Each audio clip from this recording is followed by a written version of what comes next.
Chapter 11. It happened, at the return of the year, at the time when kings go out to battle, that David sent Joab and his servants with him, and all Israel, and they destroyed the children of Ammon, and besieged Rabbah. But David stayed at Jerusalem.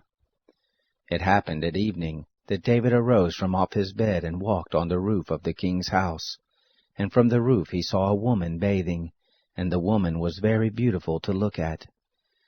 David sent and inquired after the woman. One said, "Is this not Bathsheba, the daughter of Eliam, the wife of Uriah the Hittite?" David sent messengers and took her, and she came in to him, and he lay with her, for she was purified from her uncleanness, and she returned to her house. The woman conceived, and she sent and told David, and said, "I am with child." David sent to Joab, saying, "Send me Uriah the Hittite." Joab sent Uriah to David. When Uriah was come to him, David asked of him how Joab did, and how the people fared, and how the war prospered. David said to Uriah, "Go down to your house and wash your feet." Uriah departed out of the king's house, and there followed him a mess of food from the king.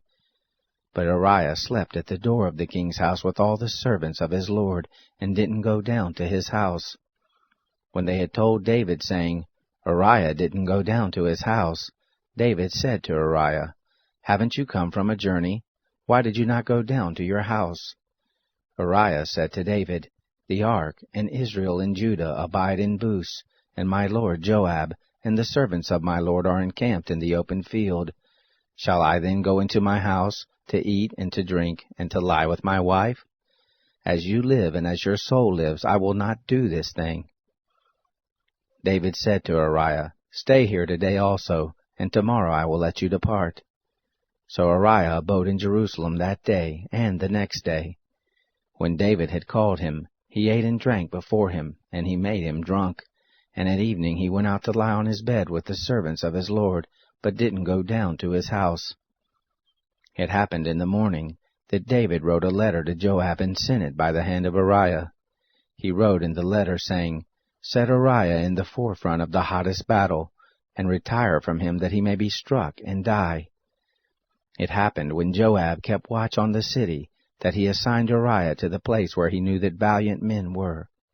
The men of the city went out and fought with Joab, and there fell some of the people, even of the servants of David, and Uriah the Hittite died also.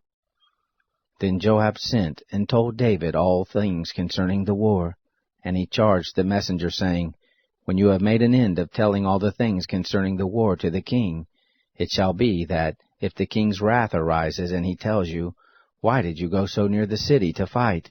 Didn't you know that they would shoot from the wall? Who struck Abimelech the son of Jerubbesheth? Didn't a woman cast an upper millstone on him from the wall, so that he died at Thebez? Why did you go so near the wall?' Then you shall say, 'Your servant Uriah the Hittite is dead also.'" So the messenger went and came, and showed David all that Joab had sent him for. The messenger said to David, "The men prevailed against us, and came out to us into the field, and we were on them even to the entrance of the gate. The shooters shot at your servants from off the wall, and some of the king's servants are dead, and your servant Uriah the Hittite is dead also." Then David said to the messenger, "This is what you shall tell Joab. Don't let this thing displease you, for the sword devours one as well as another. Make your battle more strong against the city, and overthrow it, and encourage him." When the wife of Uriah heard that Uriah her husband was dead, she made lamentation for her husband. When the mourning was past, David sent and took her home to his house, and she became his wife, and bore him a son. But the thing that David had done displeased the Lord.